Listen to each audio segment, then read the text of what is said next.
જય સ્વામિનારાયણ વિદ્યાર્થી મિત્રો, તત્વોના ગુણધર્મો અને આવર્તી વલણોની આપણે ચર્ચા કરીએ છીએ એ ચેપ્ટરમાં. આમ તો એન્ડ ઉપર જ છીએ આપણે. છેલ્લા ક્લાસની અંદર આપણે જે મુદ્દાની ચર્ચા થઈ હતી બરાબર, તેને ફરી હું એકવાર તમને યાદ અપાવી દઉં. છેલ્લા ક્લાસની અંદર આપણે તત્વની સંયોજકતા વિશે થોડીક ચર્ચા કરી હતી અને આજે પણ આપણે એ જ મુદ્દા ઉપર ચર્ચા કરશું. ખૂબ જ અગત્યની બાબત કે રાસાયણિક સંયોજનના સૂત્રો કેવી રીતે બને એની પણ આપણે ચર્ચા કરશું. બરાબર, એ પહેલાં ગત લેક્ચરને જરાક આપણે રિવાઇઝ કરી લઈએ. ચલો જુઓ, તો મેં ગત લેક્ચરમાં તમને કીધું હતું સંયોજકતા અથવા ઓક્સિડેશન અવસ્થા. ઓકે, સંયોજકતા શું છે ભાઈ? તો કે તત્વનો અતિ લાક્ષણિક ગુણધર્મ છે, જેને શેના આધારે સમજી શકાય છે? તો કે ભાઈ ઇલેક્ટ્રોનીય રચનાને આધારે સમજી શકાય. પ્રતિનિધિ તત્વો માટે, પ્રતિનિધિ તત્વો એટલે કયા? તો કે એસ વિભાગ અને પી વિભાગ માટે તેની બાહ્યતમ કક્ષામાં રહેલા ઇલેક્ટ્રોનની સંખ્યા બરોબર અથવા 8માંથી બાદ કરતાં મળતી સંખ્યા જેટલી જેની સંયોજકતા હોય. હાલમાં સંયોજકતા માટે બીજો શબ્દ કયો વાપરીએ છીએ આપણે? ઓક્સિડેશન અવસ્થા. ઓક્સિડેશન અવસ્થા એટલે શું? તો કે તત્વએ મેળવેલ કે ગુમાવેલ ઇલેક્ટ્રોનની સંખ્યા. પછી બે ઉદાહરણ પણ લીધા, OF2 અને Na2O.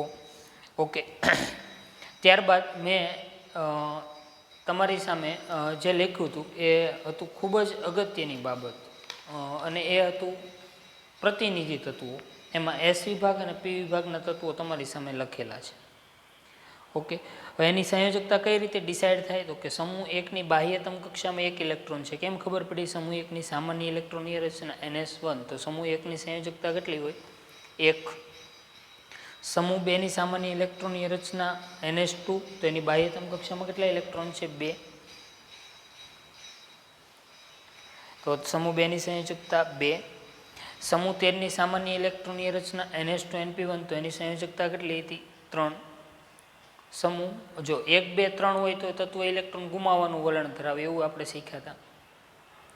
સમૂહ 14ની સામાન્ય ઇલેક્ટ્રોનીય રચના NS2NP4, એટલે બાહ્યતમ કક્ષામાં 4 ઇલેક્ટ્રોન છે, તો એની સંયોજકતા કેટલી થઈ? 4. સમૂહ 15ની સામાન્ય ઇલેક્ટ્રોનીય રચના NS2NP3 છે, તો એની બાહ્યતમ કક્ષામાં 5 ઇલેક્ટ્રોન છે, સંયોજકતા ઇલેક્ટ્રોન બરોબર. હવે તો એની સંયોજકતા 5 છે. આ ઉપરાંત બીજી સંયોજકતા કઈ હોય? તો કે 8માંથી બાદ કરો તો 8 - 5 કરો તો કેટલા આવે? તો કે 3. ઓકે, ત્યારબાદ સમૂહ 16 એની સામાન્ય ઇલેક્ટ્રોનીય રચના NS2NP4, એની બાહ્યતમ કક્ષામાં 6 ઇલેક્ટ્રોન છે, તો એની સંયોજકતા 6. આ ઉપરાંત બીજી કઈ? તો કે 8 - 6 એટલે કેટલી આવી? તો કે 2.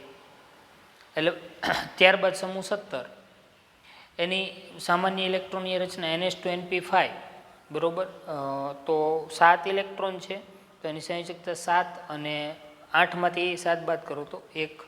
સમૂહ 18ની સંયોજકતા કેવી છે? 0, કારણ કે એ તત્વો મોટાભાગે ઇલેક્ટ્રોન ગુમાવવાનું કે મેળવવાનું વલણ ધરાવતા નથી. ઓકે, અને મેક્સિમમ 8 સંયોજકતા દર્શાવે એ આપણે આગળના ધોરણોમાં આપણે અભ્યાસ કરીશું. ઓકે, એટલી મેં વાત કરી. ત્યારબાદ જે તત્વોની વિદ્યુત ઋણતા વધારે હોય તે તત્વોની ઓક્સિડેશન અવસ્થા કેવી હોય? ઋણ, એટલે કે સંયોજકતા ઋણ હોય. કોઈ બે તત્વો જોડાતા હોય ત્યારે. ઓકે, હવે એને સારી રીતે સમજવા માટે બરોબર આપણે ઉદાહરણ દ્વારા જોઈએ બરોબર, કે રાસાયણિક સંયોજનોના સૂત્રોની મારે ચર્ચા કરવી છે. રાસાયણિક સંયોજનોના સૂત્રો. ચલો અહીંયા જોઈએ. એને સમજવું હોય તો બહુ જ અગત્યનો કન્સેપ્ટ છે, થોડુંક ધ્યાન રાખશું. કોયડા નંબર 3.8 હું તમને પહેલાં કરાવું એટલે તમે સારી રીતે સમજી શકો. કોયડા નંબર 3.8 પેજ નંબર 89 પાઠ્યપુસ્તક.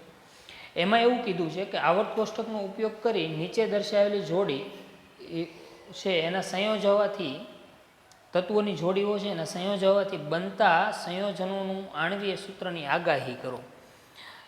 બરોબર, તો તત્વોની જોડી આપી છે સિલિકોન અને બ્રોમિન. તો આ બંનેના જોડાવાથી કયું તત્વ બને, કયું સંયોજન બને, એનું અણુસૂત્ર કેવું હોય બરોબર, એની માહિતી આપવાની છે. હવે આપણે જો સિલિકોન એટલે તરત તમને ખબર પડવી જોઈએ સિલિકોન એટલે કાર્બન સિલિકોન કેટલામો સમૂહ? તો કે 14મો સમૂહ.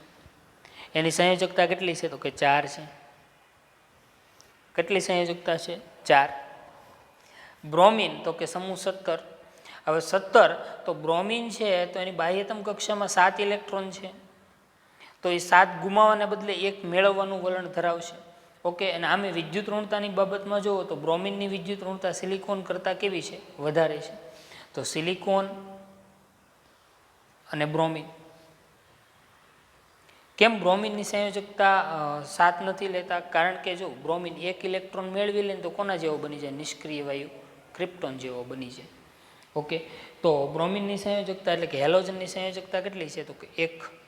હવે જો આ બંનેમાં વિદ્યુત ઋણતા બ્રોમિનની વધારે તો બ્રોમિનની સંયોજકતા -1 થશે, જેની વિદ્યુત ઋણતા હોય એની -1. અને સિલિકોનની કેટલી થાય? તો કે +4. ઓકે, હવે એક સિલિકોનની +4 છે. હવે આને આ રીતે સમજી શકીએ, સિલિકોન પાસે 4 ઇલેક્ટ્રોન દેવાના છે, બરોબર. હવે બ્રોમિન, એક બ્રોમિન કેટલા ઇલેક્ટ્રોન મેળવી શકે છે? તો કે 1, બરોબર. તો 4 બ્રોમિન કેટલા ઇલેક્ટ્રોન મેળવી શકે? તો કે 4, બરોબર. તો સિલિકોનને બ્રોમિનને ઇલેક્ટ્રોન આપવા હોય તો કેટલા બ્રોમિન લેવા પડે મારે? 4 બ્રોમિન લો તો થાય. તો એક સિલિકોન સાથે બ્રોમિન કેટલા જોડાણા? તો કે 4. તો અણુસૂત્ર SiBr4. ઓકે, આ સિવાય બીજી એક રીત હું તમને શીખવાડું. આ પહેલી મેથડ, આ રીત 1. તમને આ આવડે તો આ, નહીતર રીત બીજી. બીજી રીત બહુ સરળ. ચલો, સિલિકોન છે એની સંયોજકતા કેટલી થાય? તો કે 4. અને બ્રોમિનની સંયોજકતા તો કે 1. હવે માઇનસ કોની થાય? તો કે જેની વિદ્યુત ઋણતા વધારે. આની -1 છે ને આની કેટલી છે? +4. હવે આ બેની સંયોજકતા જો સરખી થાય તો એકબીજા સાથે જોડાય.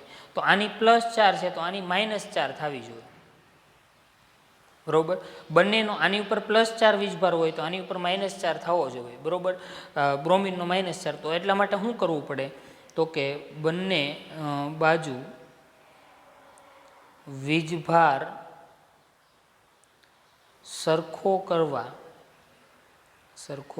કરવા સિલિકોનને 1 વડે ગુણતા અને બ્રોમિનને કેટલા વડે ગુણવા પડે? તો કે બ્રોમિનને 4 વડે ગુણતા. સિલિકોનને 1 વડે અને બ્રોમિનને કેટલા વડે ગુણ્યું? 4 વડે. ચલો, તો સિલિકોનને 1 વડે ગુણો એટલે 1 જ રહી. બ્રોમિનને 4 વડે ગુણો તો આને 1 વડે ગુણ્યું, આને કેટલા વડે ગુણ્યું? 4. તો બ્રોમિન કેટલા થયા? 4 થયા. તો કે આ હવે જો અહીંયા -4 થઈ ગયો ને અહીંયા કેટલો છે? +4. તો આ રીતે તો 2 રીત છે, તમને જે અનુકૂળ લાગે એ રીતે તમે કરી શકો. પણ સહેલી રીત બીજી રીત પડશે તમને, બરોબર, સંયોજનોના અણુસૂત્ર બનાવવાની. આ બાબત ખાસ ધ્યાન રાખશો. આ બધું, આ સંયોજનના અણુસૂત્ર આવડવા માટે સૌથી અગત્યની બાબત તમને શું આવડવું જોઈએ? તો કે ભાઈ તમને S વિભાગ ને P વિભાગના તત્વોની પૂરી માહિતી હોવી જોઈએ, તો તમે કરી શકો, નહીતર તમે આ કરી શકો નહીં. ઓકે, ચલો, બીજું એમાં આપ્યું છે જોડી, બરોબર, કે એલ્યુમિનિયમ અને સલ્ફર. એલ્યુમિનિયમ અને સલ્ફર. હવે આના માટે એલ્યુમિનિયમ છે અને સલ્ફર, એલ્યુમિનિયમની સંજ્ઞા Al ને સલ્ફરની સંજ્ઞા S, બરોબર. મોટા ભાગે અધાતુ હોય ને એટલે ઇલેક્ટ્રોન મેળવે, ધાતુ સાથે જોડાય ને એલ્યુમિનિયમ ધાતુ છે. ઓકે, હવે એલ્યુમિનિયમની સંયોજકતા તો કે એલ્યુમિનિયમ કયા સમૂહમાં છે? તો કે 13માં છે. તો એની સંયોજકતા 3, બરોબર. સલ્ફર કયા સમૂહમાં છે? તો કે ભાઈ સલ્ફર છે 16મા સમૂહમાં. એની સંયોજકતા કેટલી થાય? તો કે 6 થાય ને 2 થાય. પણ સલ્ફર મોટા ભાગે ધાતુ તત્વ સાથે જોડાય એટલે કેવું આવશે? -2 આવશે. સલ્ફરની સંયોજકતા 2 લીધી મેં. ઓકે, હવે આ બંનેમાં માઇનસ સંયોજકતા કોની આવે? માઇનસ એટલે ઇલેક્ટ્રોન મેળવનાર ને પ્લસ એટલે ઇલેક્ટ્રોન દેનાર. જો અહીંયા સિલિકોન છે ને 4 ઇલેક્ટ્રોન આપ્યા. કોને આપ્યા? બ્રોમિનને. જેની ઓક્સિડેશન અવસ્થા, જો આને ઓક્સિડેશન અવસ્થા કહેવાય. સિલિકોનની ઓક્સિડેશન અવસ્થા +4 છે અને બ્રોમિનની -1. જેની ઓક્સિડેશન અવસ્થા પ્લસ હોય ઇલેક્ટ્રોન ગુમાવે, જેની ઓક્સિડેશન અવસ્થા માઇનસ હોય ઇલેક્ટ્રોન મેળવે. એ કેમ નક્કી થાય કે આની પ્લસ ને આની માઇનસ? તો એના માટે વિદ્યુત ઋણતા જોવી પડે. જેની વિદ્યુત ઋણતા વધારે, જેની વિદ્યુત ઋણતા વધારે તેનો ઓક્સિડેશન આંક અથવા ઓક્સિડેશન અવસ્થા ઋણ માઇનસ. બરોબર. તો અહીંયા જુઓ, એલ્યુમિનિયમ, સિલિકોન, ફોસ્ફરસ ને સલ્ફર એક જ આવર્તના તત્વો છે? તો કે હા. કોની વિદ્યુત ઋણતા વધારે છે? સલ્ફરની વધારે છે. કોના કરતાં? એલ્યુમિનિયમ કરતાં. બરોબર. એટલે આ કોષ્ટક આપણને આવડતું હોય કમ્પ્લીટલી તો આપણું કામ ઇઝી થઈ જાય. તો અહીંયા સલ્ફરની વિદ્યુત ઋણતા વધારે, તો સલ્ફરની -2 સંયોજકતા થઈ અને એલ્યુમિનિયમની કેટલી થઈ? તો કે +3. ઓકે, ચાલો હવે બેયને સરખું કરવું પડે. તો બંને સરખું કરવા માટે અહીંયા આપણે કર્યું ચોકડી ગુણાકાર કરતા. બરોબર. એલ્યુમિનિયમને 2 વડે ગુણો અને સલ્ફરને કેટલા વડે ગુણો? 3 વડે. બરોબર. આને 2 વડે ગુણો તો 2 તેરી 6, 2 એલ્યુમિનિયમ 6 ઇલેક્ટ્રોન આપે અને 3 સલ્ફર કેટલા ઇલેક્ટ્રોન? આને 3 વડે ગુણ્યું. શા માટે? કારણ કે બેનો આનો પ્લસ છે અને આનો માઇનસ છે. જો વીજભાર સમાન થાય તો અને તો જ સંયોજન બને. ઓકે, તો અહીંયા વીજભાર સંતુલિત કરવા ક્રોસ ગુણાકાર કરી નાખવાનો, એટલે આપણને ખબર પડી જાય કયા તત્વો કેટલા પ્રમાણમાં લેવાનું. ઓકે, તો અહીંયા શું થયું? તો કે Al2 એલ્યુમિનિયમ 2 લીધા, તો કે આ જે લઈ અહીંયા સાઈડમાં લખવાનું S3 સલ્ફર કેટલા લીધા? 3. એલ્યુમિનિયમ સલ્ફાઇડ, આ એનું શું થયું? અણુસૂત્ર થયું. જો પહેલી રીત કરી હોત ને તો મુશ્કેલી થાત, કારણ કે એક એલ્યુમિનિયમ 3 ઇલેક્ટ્રોન આપે છે, એક સલ્ફર મેળવે કેટલા? તો કે 2. એ દર્શાવવું મારા માટે બહુ જ મુશ્કેલી થાત. બરોબર. આ બહુ લાંબુ પડે, એની કરતાં ટૂંકી રીત છે, એટલા માટે એ પસંદ કરીએ. બરોબર. એલ્યુમિનિયમ 3 ઇલેક્ટ્રોન ગુમાવવાનો છે. બરોબર. એક સલ્ફર કેટલા ઇલેક્ટ્રોન મેળવે છે? તો કે ભાઈ 2 મેળવે છે. અહીંયા એક ઇલેક્ટ્રોન વહી. ચલો, તો એક સલ્ફર હું લઉં તો એને 1 ઇલેક્ટ્રોન આપ્યો, હજી એને 1 ઇલેક્ટ્રોન ઘટે તો બીજો એલ્યુમિનિયમ હું લઉં પાછો, તો કે આ 1 ઇલેક્ટ્રોન આપ્યો તો હજી એલ્યુમિનિયમ પાસે કેટલા ઇલેક્ટ્રોન વધ્યા? તો કે 2. તો પાછા સલ્ફરને 2 આપવા પડે. એની કરતાં તમારે અણુસૂત્ર બનાવવા માટે શું કરવાનું? ક્રોસ ગુણાકાર કરવાનો. ક્રોસ ગુણાકાર કરતાં પહેલાં નક્કી શું કરવાનું? સંયોજકતા નક્કી કરવાની, કોની પ્લસ ને કોની માઇનસ. તો તમારું કામ બહુ જ સરળતાથી થઈ જશે. ઓકે, ચાલો ત્યારબાદ એક ત્રીજું ઉદાહરણ પણ લઈએ. બરોબર. એટલે આપણે સારી રીતે સમજી શકીએ. ચલો, લિથિયમ અને ઓક્સિજનની જોડી લઈએ. લિથિયમ અને ઓક્સિજનની જોડી. હંમેશા યાદ રાખવું છે, પહેલું તત્વ હોય ને એનો ઓક્સિડેશન આંક પ્લસ હોય ને બીજું હોય એનો ઓક્સિડેશન આંક કેવો હોય? માઇનસ. પહેલો હોય એનો ઓક્સિડેશન આંક પ્લસ, એટલે પહેલું તત્વ હોય ઇલેક્ટ્રોન આપતું હોય કોઈ પણ સંયોજનમાં, બીજું તત્વ હોય ઇલેક્ટ્રોન મેળવતું હોય. બરોબર. આ ધન આયન થાય, ઇલેક્ટ્રોન ગુમાવે એટલે ધન આયન, ઇલેક્ટ્રોન મેળવે એટલે ઋણ આયન. આપણે અગાઉ ભણેલા જ છે, એ જ વસ્તુ છે અહીંયા. ઓકે, તો અહીં લિથિયમ ને ઓક્સિજનની વાત છે. હવે લિથિયમ અને ઓક્સિજન એમ નો તમને ખબર પડે તો સાહેબ એમ કે અમને યાદ રાખવાનું તકલીફ પડે. સીધું ચલો, લિથિયમની ઇલેક્ટ્રોનની રચના 2 1, ઓક્સિજનની 2 6. ચલો, લિથિયમ 1 ઇલેક્ટ્રોન ગુમાવી શકે છે અને ઓક્સિજનને 2 ઇલેક્ટ્રોનની જરૂર છે. અને આમે જુઓ, આવર્તમાં જુઓ, lithium, beryllium, boron, carbon, nitrogen, oxygen. કોની વિદ્યુત ઋણતા વધારે છે? કોની વિદ્યુત ઋણતા વધારે છે? તો કે ઓક્સિજનની. કેમ? કારણ કે બીજો નંબર ને આમે આવર્તમાં ડાબીથી ક્યાં જાઓ? જમણી. તેમ વિદ્યુત ઋણતામાં શું થાય? વધારો. તો ઓક્સિજનને 2 ઇલેક્ટ્રોનની જરૂર છે. તો કે આ લિથિયમ કેટલા ઇલેક્ટ્રોન આપીએ કેમ છે? 1. ચલો, તો લિથિયમની સંયોજકતા આપણને ખબર છે ને આમે ભણ્યા. જો સમૂહ 1ની સંયોજકતા કેટલી છે? +1. યાદ રાખજો, સમૂહ S વિભાગ છે ને એની સંયોજકતા ફિક્સ, એ બદલાતી નથી. તો સમૂહ 1ની સંયોજકતા +1, તો લિથિયમની સંયોજકતા અહીંયા +1 છે. ઓક્સિજનની સંયોજકતા કેટલી છે? કાં 6 હોય કાં 2 હોય, પણ એને 2 ઇલેક્ટ્રોન મેળવવાનું વલણ ધરાવશે. બરોબર. ચલો, 2 ઇલેક્ટ્રોન મેળવે તો અહીંયા -2. હવે આ બેને મારે સંતુલિત કરવી છે, બેને હરખો વીજભાર કરવો છે. ચલો, શું કરીશું? તો કે ચોકડી ગુણાકાર કરશો. લિથિયમને કેટલા વડે ગુણશો? 2 વડે. અને ઓક્સિજનને કેટલા વડે ગુણશો? તો કે 1 વડે. ઓકે, તો લિથિયમ કેટલા આવ્યા? 2. તો આ બે ઉપરથી સૂત્ર શું બન્યું? તો કે Li2O, લિથિયમ ઓક્સાઇડ. આવી રીતે તમને કોઈ પણ તત્વ આપેલું હોય તો તેનું સંયોજન તમે બનાવી શકો. ફોર એક્ઝામ્પલ, ચલો અહીંયા ધ્યાન આપો. તત્વની જોડ છે મેગ્નેશિયમ અને ઓક્સિજન. ઓકે, તો મેગ્નેશિયમની સંજ્ઞા શું થાય તો કે Mg, ઓક્સિજનની સંજ્ઞા શું થાય તો કે O. બરોબર. હવે મેગ્નેશિયમ એટલે તમને તરત યાદ આવે કે બેરેલિયમ, મેગ્નેશિયમ, કેલ્શિયમ, સ્ટ્રોન્શિયમ એટલે સમૂહ બીજો. સમૂહ બીજો હોય તો એની સંયોજકતા કેટલી હોય તો કે 2. ઓક્સિજનની સંયોજકતા કેટલી આવશે તો કે 2. હવે આ બેમાં નક્કી કરવાનું છે મારે કોની પ્લસ ને કોની માઇનસ. તો એના માટે હું ક્યાં જઈશ તો કે વિદ્યુત ઋણતા જોઈશું. બરોબર. વિદ્યુત ઋણતા કોની વધારે તો કે આખા વર્ગ કોષ્ટકમાં સૌથી વધારે કોની તો કે ફ્લોરિન, ને બીજા નંબરની કોની ઓક્સિજન. તો ઓક્સિજનની વિદ્યુત ઋણતા વધારે તો એ કેવો આવશે માઇનસ આવશે.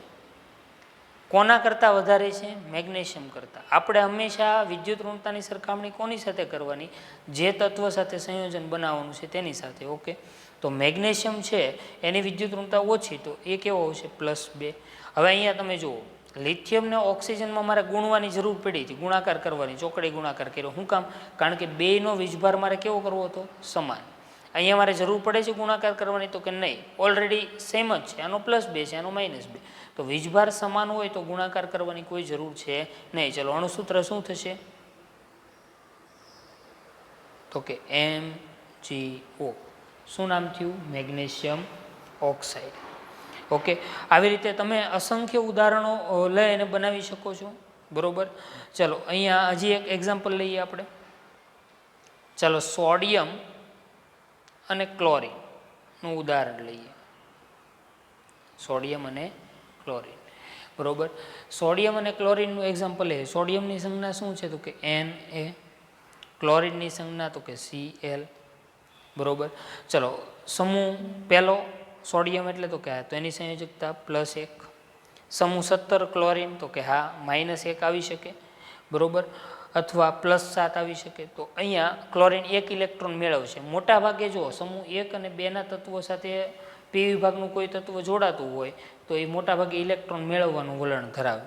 ઓકે, હવે સોડિયમ છે અને ક્લોરિન આ બેમાંથી કોની સંયોજકતા +1 ને કોની -1 નક્કી કેમ થાય? બરોબર.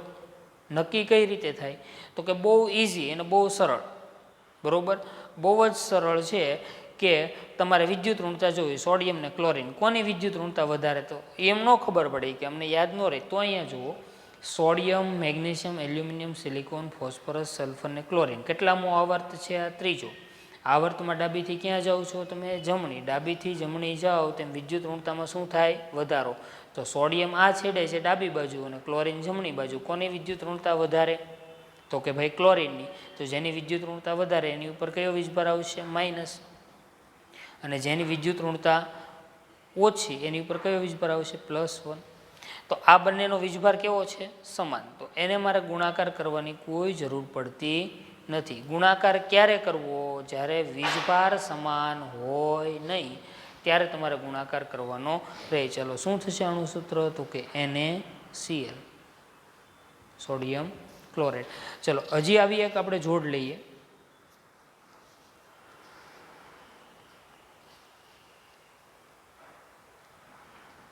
મેગ્નેશિયમ અને ક્લોરિન.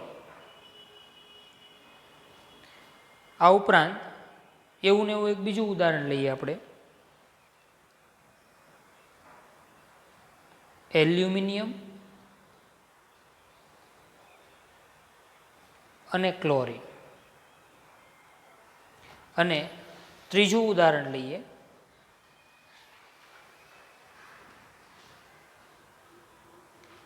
સિલિકોન અને ક્લોરિન.